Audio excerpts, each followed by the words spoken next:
Assalamualaikum warahmatullahi wabarakatuh. Berjumpa kembali bersama saya Rina Lestari, JGP Angkatan 1 dari TK Dian Pertiwi, Kota Malang. Pada video kali ini kita akan berbicara tentang pemimpin pembelajaran dalam pengelolaan sumber daya yang ada di sekolah. Sebagai calon guru penggerak, tentunya kita ingin mewujudkan visi misi Merdeka Belajar sesuai dengan filosofi KHD. Nah, sebagai pemimpin pembelajaran, apa yang dapat dilakukan dalam memanfaatkan sumber daya yang ada di sekolah untuk mewujudkan Merdeka Belajar? Begini caranya. Tentu teman-teman sudah pernah mempelajari pada modul 2, yaitu paradigma inquiry apresiatif. Kita akan mengingat kembali bahwa paradigma inquiry apresiatif mengajak seorang pemimpin pembelajaran untuk melakukan pendekatan inquiry apresiatif dengan menggali potensi yang sudah ada di sekolah untuk ditingkatkan melalui tahapan bagja dan respon yang positif. Inquiry apresiatif mengarahkan kita untuk berpikir berbasis aset dalam pengelolaan sumber daya sekolah. Ada dua pendekatan dalam mengelola sumber daya, yaitu pendekatan berbasis kekurangan. Di sini kita akan memusatkan perhatian kita pada apa yang mengganggu, apa yang kurang, dan apa yang tidak bekerja. Dan cara pandang kita diarahkan kepada cara pandang yang negatif. Yang kedua, pendekatan berbasis kekurangan. Nah, di sini kita diberi cara yang praktis untuk menemukan dan menggali hal-hal yang positif dalam kehidupan dengan menggunakan kekuatan sebagai tumpuan yang berpikir. Kita diajak untuk memusatkan perhatian pada apa yang bekerja, apa yang menjadi inspirasi, dan yang menjadi kekuatan ataupun potensi positif.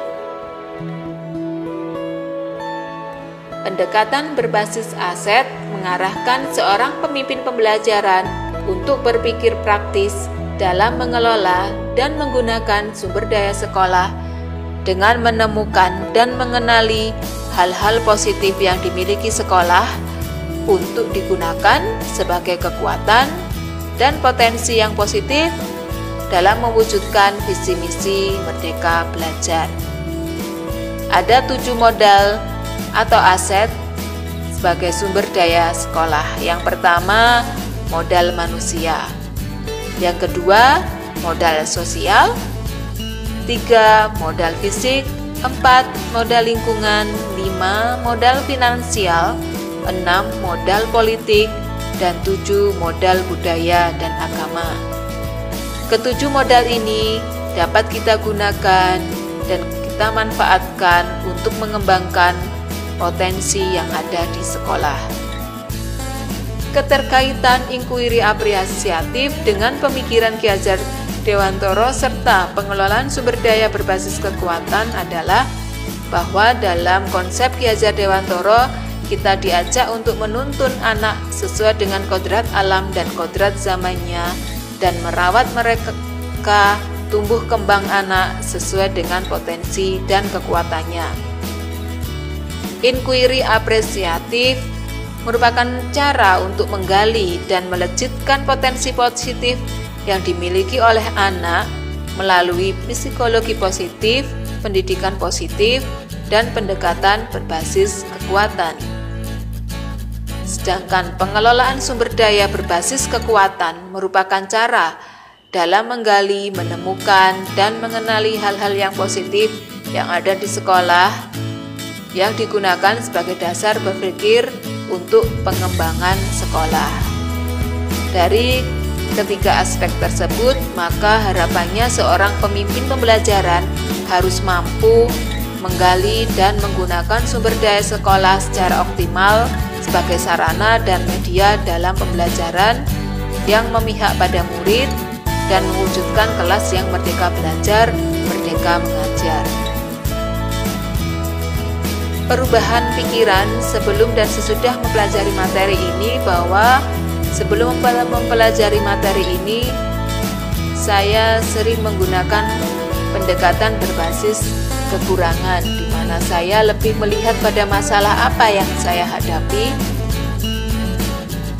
dan hanya berkutat pada masalah yang utama, sehingga jalan keluar yang saya lakukan kurang maksimal. Sedangkan setelah melakukan